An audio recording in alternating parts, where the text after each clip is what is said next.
mergo anak. Ning yo iso wong urip iki susah mergo anak.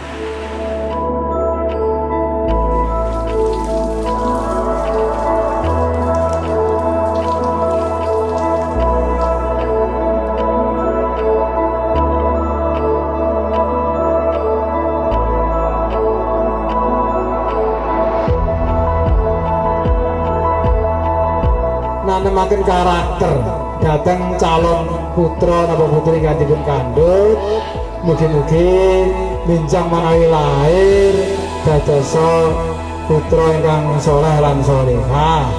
Paten mboten nggih. Iki paten mboten.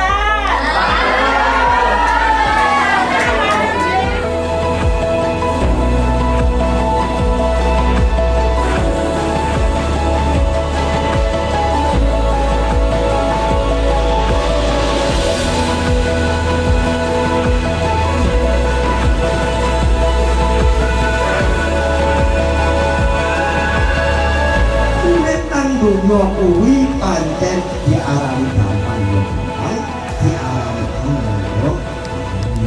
Sebab apa wae sing dumadi ana dunya kuwi mesti enek sing seneng, mesti enek sing ora